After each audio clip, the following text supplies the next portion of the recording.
All right, so we are outside today because we are finally getting AC after a whole year. And so here I am outside. It's actually a really nice setup. But I wanted to introduce Pavita. Pavita, are you there? I'm here. Should I turn my video on? Oh, yes, if you could turn your video on. Thank you. Yes. Hi. Hi, good to see you. Good to see you. So Pavita and I met because my book is actually, I'm a co-author of a book and it's about to be published November 15th, I want to say Veterans Day. And Pavita is actually I guess you're the editor. You help edit the content. What exactly do you do over there? Yeah, so on your project, I am the project manager. So basically, I'm helping your main author through the entire editorial and production and publication process. Yeah, so you and I have been emailing back and forth about edits and things like that. And I don't remember what was said, but I said, oh my gosh, you sound so amazing and I want to get to know you. So that's how it started. So I'm thankful you're here today. And furthermore, we actually have a mutual friend. I hope he's watching. So Dylan Rodriguez, I haven't seen him, like I said, since college. So that was 20 years ago. It's quite a long time ago. So how do you know Dylan? So I know Dylan through his wife Setsu. The Rodriguez Shigematsu family is dear friends of mine. So originally met them through his wife Setsu. Setsu and I have been collaborating on several projects related to women's empowerment and media literacy. Awesome. Actually, that's one of the reasons why so certain people I invite on my show because it is all about women empowerment. And you, my friend, I think you just had a speaking engagement just a few days ago, talking about equipping and empowering youth with the knowledge and skills to take ownership of their health and well-being. Can you tell us a little bit more about that speaking engagement? Yeah, absolutely. So there were a couple of speaking engagements this week, but I think I know the one that you're referring to. So just to give a little background, so I think maybe the bio you read might have been an old bio. So I was serving as the director of programs and outreach at Girls Health Ed for 6 years. Now I'm actually the executive director of the organization. Oh my goodness! Wow! Congratulations! Thank you so much. So yeah, I've been the ED of the organization for little over a year now. And a bit of background about Girls Health Ed. So we are a nonprofit organization whose mission is to foster gender equality by, or rather advance gender equality by fostering healthy, informed, and empowered decision making in adolescent girls and young women. Particularly those in low-income, underserved communities where they're unlikely to receive the type of programs and information we offer either in their home or their school environment. And so the way that we achieve this mission is by providing medically accurate, gender transformative, and comprehensive health and sexuality education to girls and young women in schools and community centers. And so the way that our model works is that we have trained teaching fellows who are volunteers from the communities in which we do our programs. And these are typically college students, graduate students, or young professionals who can serve as near-peer mentors to the girls and young women whom we're serving. And so we train them in-house in our curriculum, and then they're the ones who are working on the ground in the schools and community centers in which we operate and delivering our curriculum. So we have a comprehensive curriculum that covers issues around nutrition, physical activity, body image, self-esteem and goal setting, puberty and personal care, violence prevention, healthy relationships and consent, menstruation, and then for girls 12 and older, reproductive health. So currently we're active in the US and in Kenya. Within the US, we're active in New York, DC, LA, and New Orleans. And in Kenya, we're currently active primarily in Nairobi, but also some of the surrounding cities and villages. We've also done some pilot programs in India and Bangladesh, and hoping that in the next couple of months, our India program will actually become a permanent one, and are constantly looking to expand to other areas of the US and of the world as well. Yeah. So that was basically what got me into the recent talk that I did. So the context of this talk was actually about COVID-19 and how we reach vulnerable populations, including the elderly, the immunocompromised, and the youth. And my particular topic was focused on the youth. And essentially, as I'm sure many of the listeners know, COVID-19 has damaged and reversed so much of the progress that has been made in terms of gender equality. So girls and young women, especially those from low-income, underserved communities, have essentially taken the brunt of COVID-19. So what I always like to say is that even if you haven't been infected, even if not everybody has been infected, everybody has been affected. Right. So girls and young women have been more subject to gender-based violence. They have, due to school closures, they're now, due to stay-at-home orders, more likely to be at home potentially with perpetrators of violence. Abusers. We're especially seeing this in our Kenya workshops. The increased levels of poverty have hindered girls and young women's ability to hygienically and safely manage their periods. So, with lack of access to products that many of us take for granted, like pads, tampons, menstrual cups, this is simply, the availability and access to it has been significantly hindered for so many people around the world. And so many young women have had to resort to using old clothes or reusing products in an unhygienic way. They've also said that because of stay-at-home orders, they lack privacy and therefore have had to resort to unhygienic methods for managing their periods. And then, of course, with supply chain disruptions and economic unrest, even access to healthy food has been an issue for so many people. And so, providing medically accurate and gender transformative comprehensive health and sexuality education, we believe at Girls Health Ed is a critical part of the solution to addressing so many of these issues. And in fact, it's a critical part of the solution to lifting families and communities out of poverty, giving girls tools to continue with their education and thereby, continue with other opportunities that are so readily available to their male counterparts. Right. A country's economic well-being is directly tied to the health and education of its girls and women. And so, if girls and young women are having to drop out of school because of issues with their periods or because of bullying or because of, decreased self-confidence, then they're unable to go on for higher education and therefore unable to get jobs that allow them to contribute to their country's economy. So health and sexuality education, providing girls and young women with critical information, medically accurate, scientifically accurate information that's going to help them throughout their lives. This is the way that we address these issues and so many of these that have arisen as a result of the pandemic. So that was a lot, and I'm so happy that there is an organization out there that actually services young women, young girls, especially those in low-income, families, to have these resources and to have these, workshops and to empower them. I mean, last year was hard for, all of us, but even more so those that are, that don't have the resources like some of us do. So, where exactly are you? Where is the headquarters? Yep, so our headquarters is in Washington, D.C. Okay. And currently within the U.S., we have programs in D.C., New York, L.A., and New Orleans.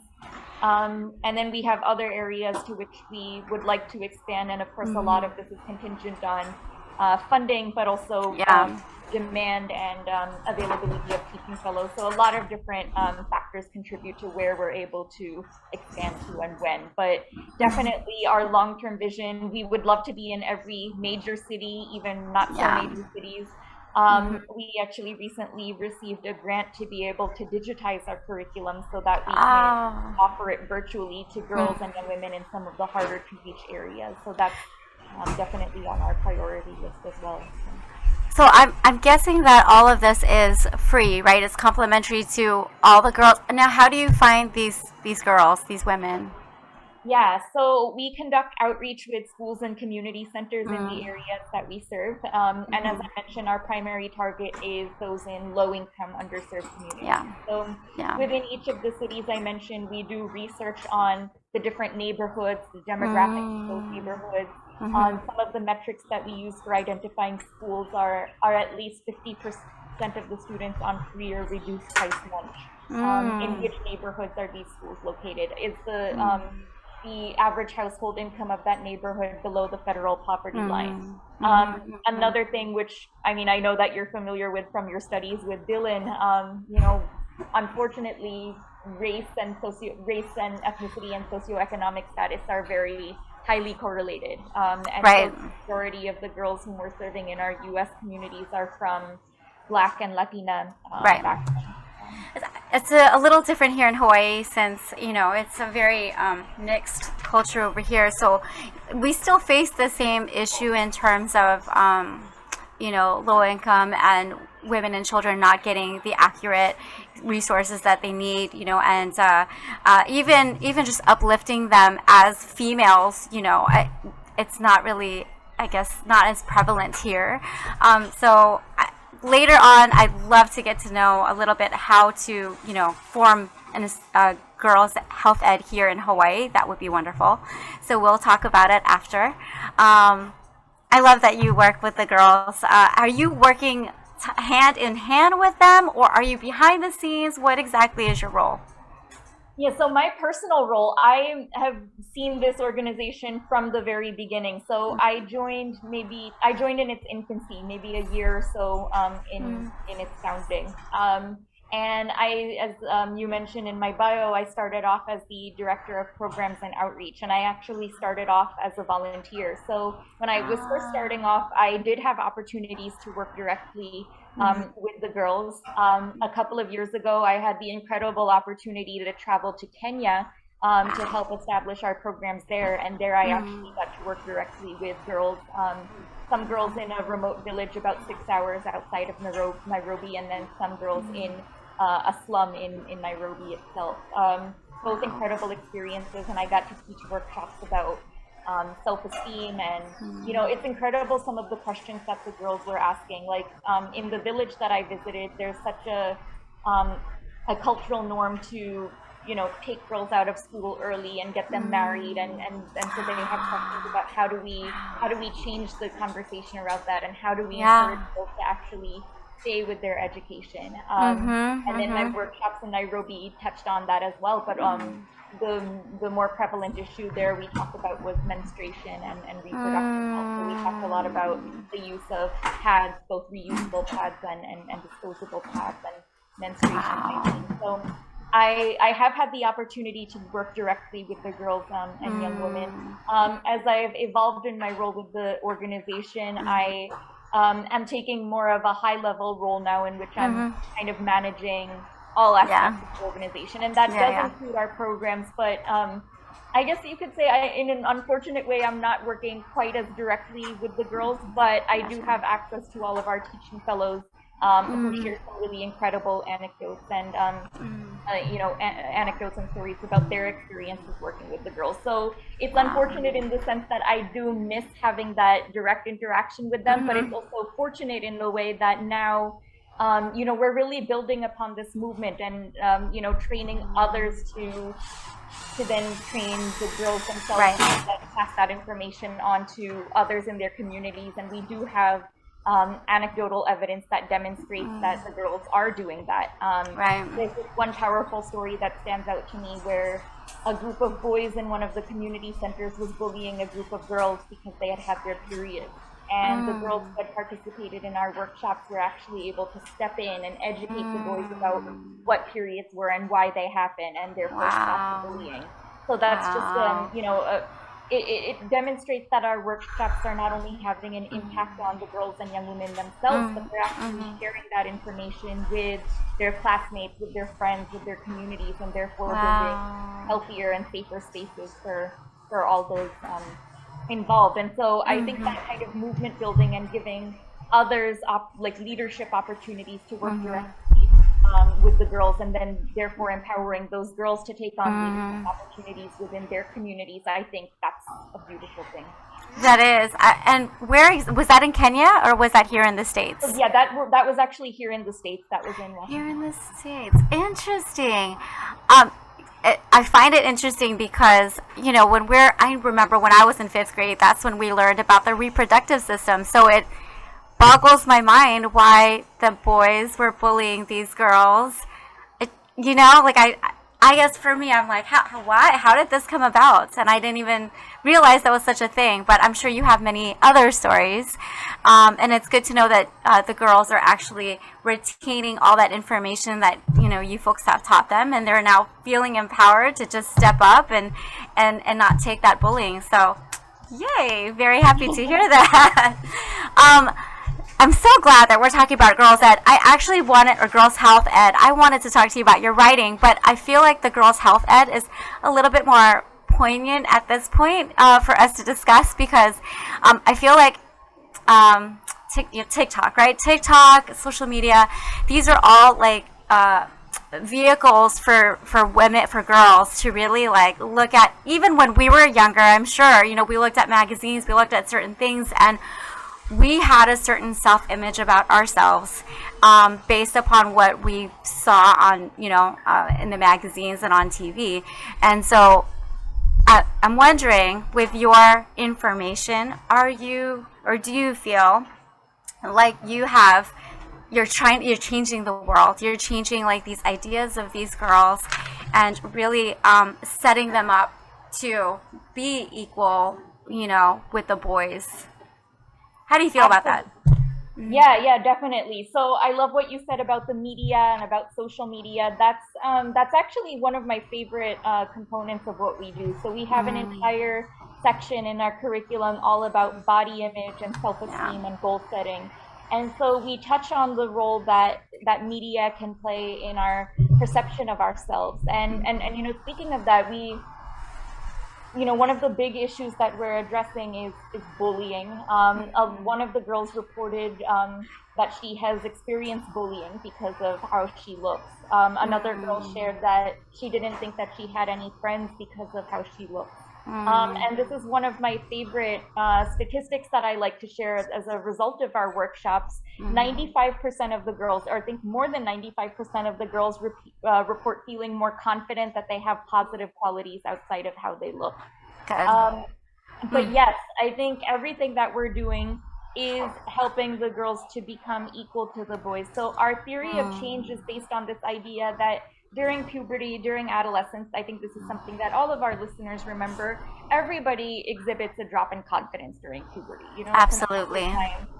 You know, you don't necessarily always know what's going on with your body, even if you had comprehensive health and sexuality education like I did.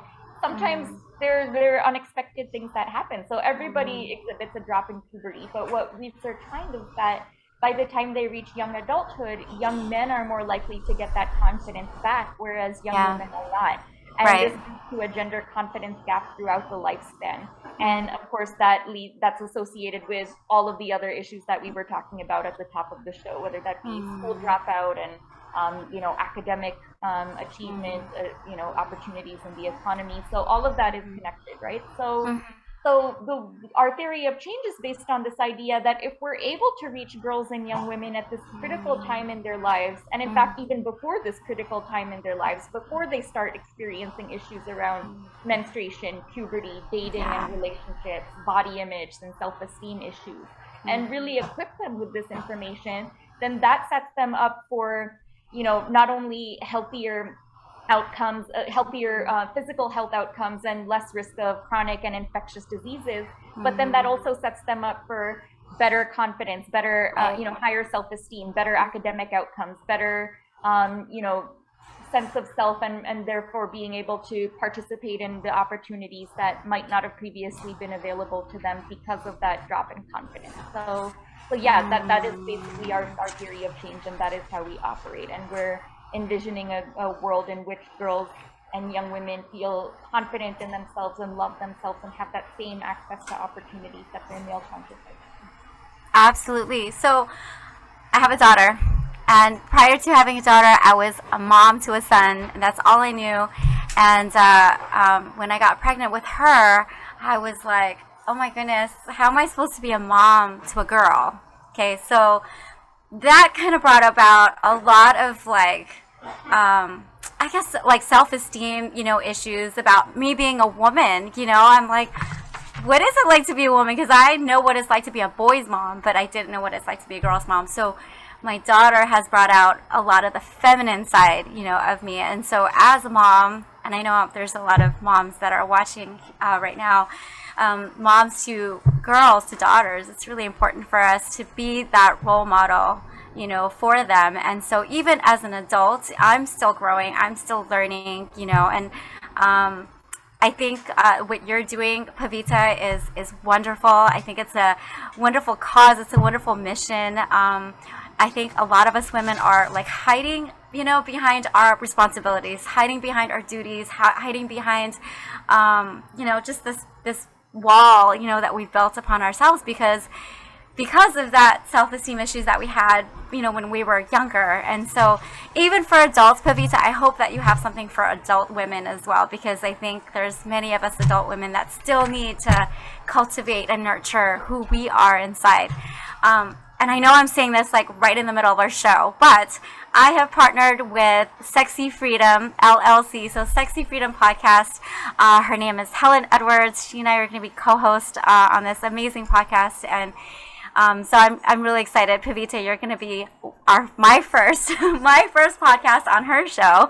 So I'm really excited. So we're reaching out on a broader audience, a broader level, broader scale. And so I hope that your mission with Girls Health Ed will grow to more than, because it sounds like you're only in 5 states. Is that right? Yes, at present we're in about 4 states, and then the Washington D.C. area that includes D.C. and Maryland. So about 4 or 5 states. So we have 45 more to go. Yes. Okay, so I want to transition. I read some of your elephant journals, and I was trying to read it all, but I couldn't because you have to be a member. So I want to know where is my question? I would like to know the 3 creative activities to enhance positive self-image, because that was one of your articles. Ooh, yeah. So it's been a while since I wrote for Elephant, so let me actually pull that up. Okay. Yeah. And I do remember writing that that article, and there are some activities from there that we actually do with the girls in workshops. You had a lot of articles. I was very impressed.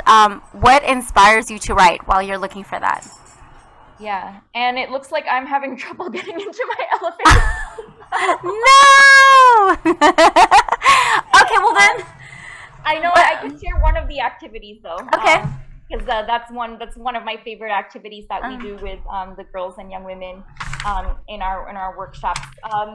So basically, one activity is you give the girls a sheet of paper and you have them imagine that it's a mirror, and or you can even have them imagine that it's a magic mirror where they draw all of the positive things that they see about themselves in this mirror.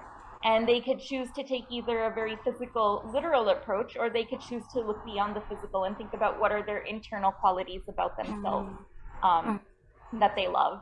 And then, going on that theme of the magic mirror, you could have them actually draw what they see their future self looking like based on their goals, their passions, their hobbies, their interests. And so, that's one of my favorite activities that we do with the girls, and we do that as part of the body image and self-esteem workshop. And it's definitely a favorite activity that the girls enjoy, because it helps you, just think beyond the here and now and think about where it is that you want to be, and just realize that you do have that power within you to manifest your goals, and that nothing is out of reach for you, and that all of that power is truly within you.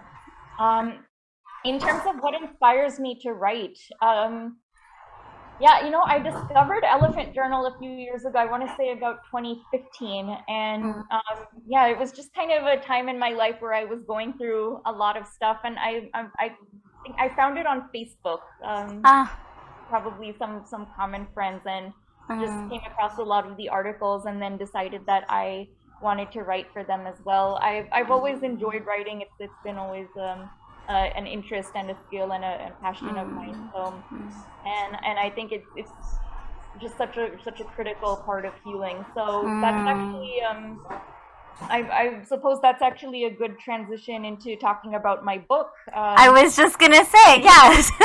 All the magic in me. And a lot of what's in here is actually rooted in Elephant Journal, which is where I got Yeah. my start in writing. So in 2016, I went through actually kind of a traumatic event in my life. And it was Mm, also during that time that I had discovered Elephant Journal. I had also just quit my full-time job at a biotech startup that I was working at, and didn't really quite know what my next steps were professionally. But I saw that Elephant Journal had this apprenticeship program, and I immediately jumped on that. So mm, essentially, it allowed us to cultivate our skills in writing, editing, and social media management, all while going about living a mindful and healthy life. So Elephant Journal is all about mindfulness and healthy living and love making the it. world and ourselves better. So doing all of that through writing and editing and social media management just sounded like a perfect fit for everything that was going Yes. on in my life at the time. Um, and so one of our assignments as part of the apprenticeship was to write a poem. And I, as a way of coping with the stuff that I was experiencing at the time, wrote a poem called Dear Anger. And this Mm, poem was actually one of my first realizations, because I have struggled with anxiety and depression for a large majority of my life, and I think that's pretty public by now, because now I'm very comfortable sharing it. And in fact, I think that it's important to share it, because that's the way that we break the stigma surrounding mental health issues. absolutely. And so, even though I had gone through experiences with anxiety and depression, anger was never really an emotion that was at the forefront of my psyche. But for the first time in my life, it was, and it was really in the here and now, and almost, I would say, dominating everything in my life at the time. And so that was one of my first realizations that, you know, that we don't necessarily have to avoid negative emotions like the plague. In fact, if we actually invite them and learn to sit with them, and maybe just think about what is the role that they're trying to play at this particular point in our lives, and what is it that they might be trying to teach us, that is actually much more healing than, simply avoiding them and pushing them under the rug.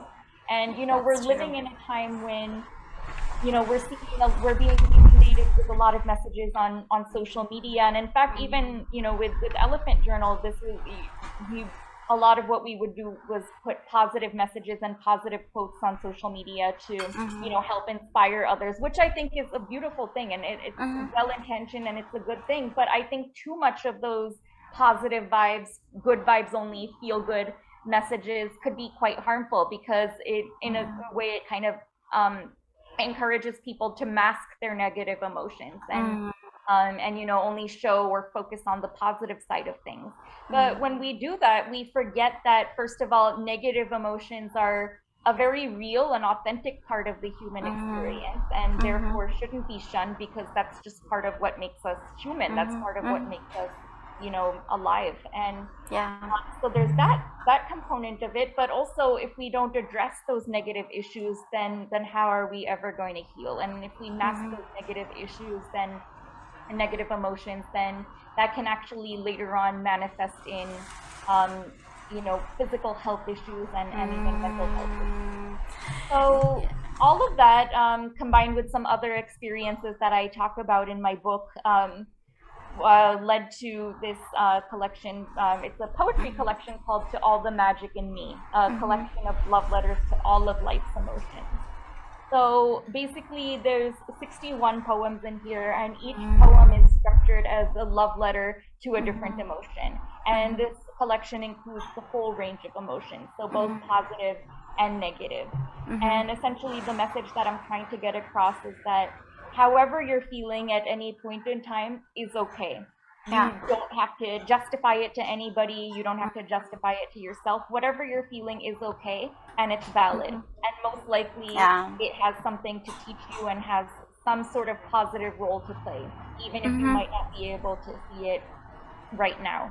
And so if we can learn to appreciate what those negative emotions are trying to teach us or do for us and learn to see the light in those, then that actually, I believe, sets us up for much more positive mental health than just, surrounding ourselves with good vibes or positive vibes only.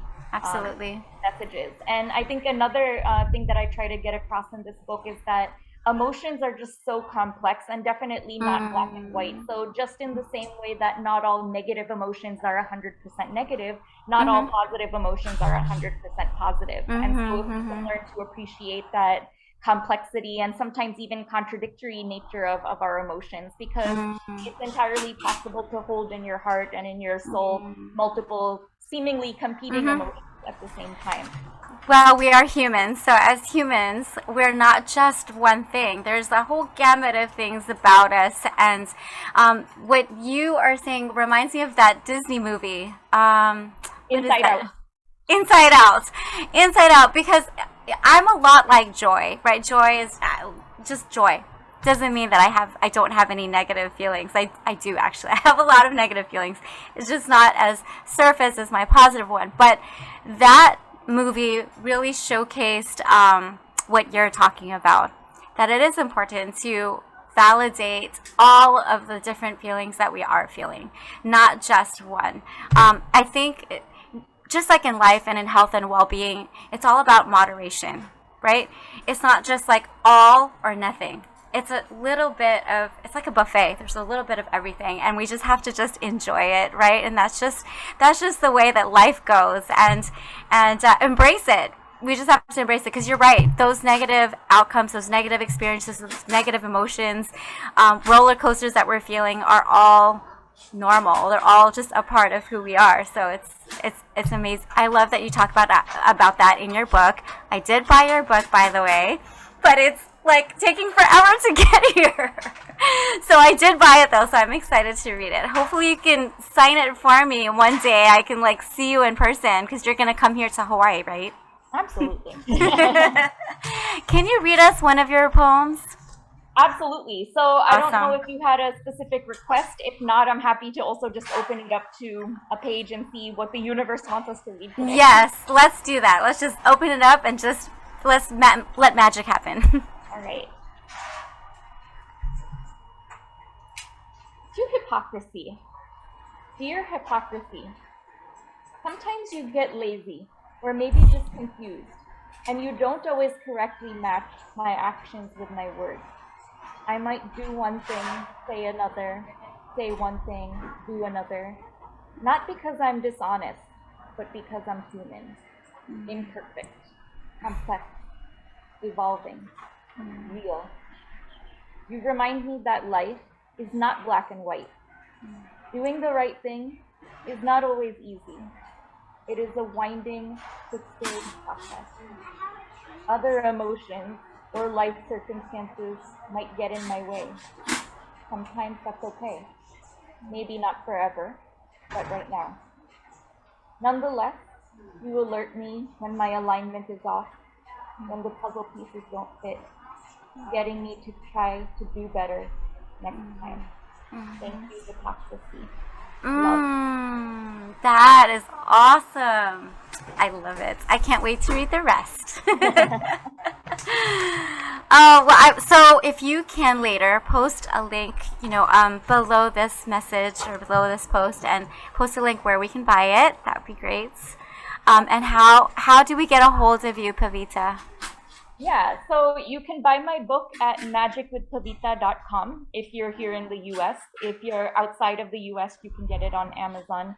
Also, if you prefer ebooks, you can get it on Amazon. But magicwithpavita.com is the main link. In terms of how you can get a hold of me, definitely Facebook, Instagram. I can also put my Instagram account in the chat, but basically it's power.pav.girl.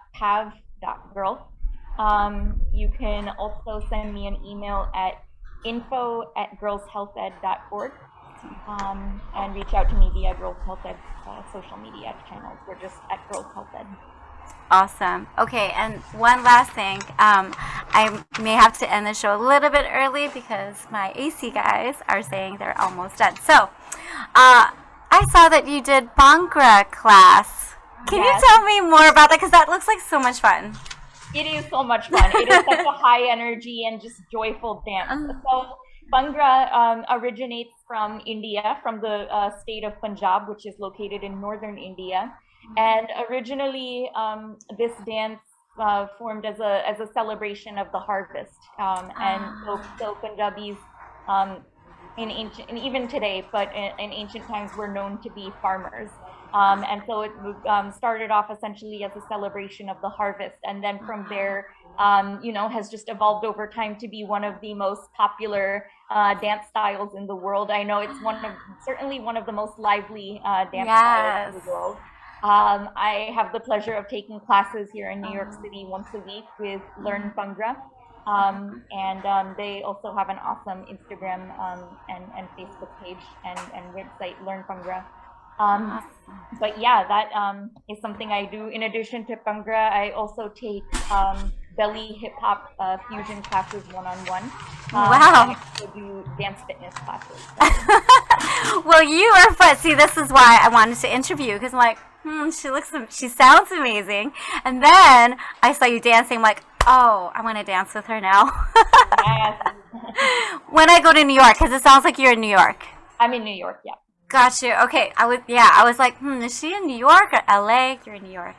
Yes, that is one stop that we're trying to make. So, thank you so much for joining me on my show, Pavita. I really appreciate you. You shared so much, and I'm really interested to learn a little bit more about girls' health ed and to see if we can bring it here to Hawaii.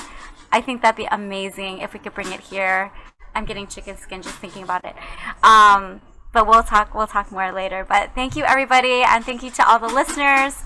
I appreciate you. I'm January Liddell, Sexy Freedom, and Chat with January. Aloha. Have a great day.